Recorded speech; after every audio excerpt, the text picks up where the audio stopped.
Bonjour et bienvenue à tous dans cette nouvelle chronique des lois. Savez-vous qu'il est officiellement interdit de s'embrasser sur le quai des gares en France ? Eh bien moi non. La raison invoquée dans cette interdiction est le fait que cela mette en retard les trains. En effet, vous avez bien entendu, nous sommes des milliers à enfreindre cette loi chaque jour. Cette interdiction daterait d'une époque où les couples empêchaient les trains de partir à l'heure, tant ils étaient pris par leur activité buccale. La première chose à laquelle j'ai pensé en apprenant cette raison est que c'est plutôt logique finalement. Mais de là à en faire une loi, c'est un peu extrême. On ne peut pas empêcher des êtres humains de se porter de l'affection et exprimer leurs sentiments.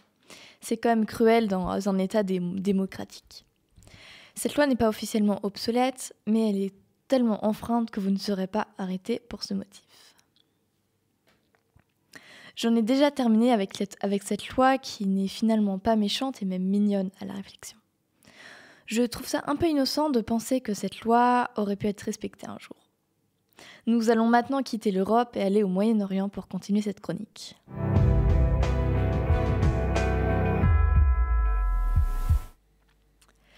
Je vais donc faire le lien de cette loi avec une loi similaire en Arabie Saoudite. En effet, à Dubaï, il est interdit de s'embrasser dans la rue au risque de se voir menotté par la police. Il en est de même pour les gestes jugés trop intimes tels que se tenir la main, se caresser la main ou le visage. En gros, que vous soyez en couple, marié ou fiancé, dans la rue, il faut que vous soyez neutre. Il ne faut rien laisser paraître. La raison invoquée dans le Moyen-Orient n'est pas clairement dite, mais la police peut vous arrêter si elle juge vos actes en public trop intimes. Évidemment, personne n'ignore que l'Arabie Saoudite est un État musulman. Mais à Dubaï, ce ne sont pas les seules choses interdites. Dans le même registre, aller dans une chambre d'hôtel à deux sans être officiellement marié est très mal vu, voire complètement illégal. Il n'y a pas vraiment de vérification, mais sachez-le, c'est officiellement interdit. C'est la même histoire pour le fait d'habiter ensemble ou de faire un achat immobilier en commun sans avoir la bague au doigt et l'accord de cou. C'est légal depuis 2020 à Dubaï, mais depuis près de 4 ans, c'est encore le cas dans d'autres pays musulmans comme le Qatar. En faisant des recherches supplémentaires, j'ai trouvé d'autres interdictions étranges comme le fait de se déhancher dans la rue. Et oui, vous ne pouvez pas faire un pas de danse en plein milieu d'une avenue quelconque. Un policier saoudien peut donc vous arrêter s'il estime que vous faites des mouvements qui s'apparentent à de la danse. Je trouve ça un peu arbitraire, mais je ne suis personne pour juger des lois d'un pays musulman. Je ne peux donc que vous conseiller de ne pas écouter de la musique ambiançante ou de vous enjailler en pleine avenue.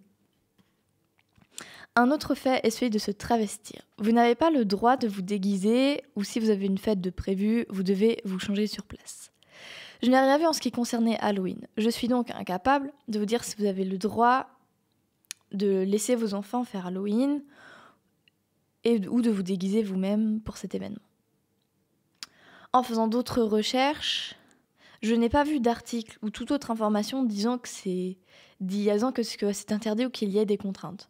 Sans information contredisant ma pensée et le fait qu'il m'est impossible de prouver le contraire, je peux donc en conclure qu'il est tout de même possible de fêter Halloween à Dubaï. Mais je peux me tromper. Donc voilà des petites recommandations si vous avez envie d'aller à Dubaï.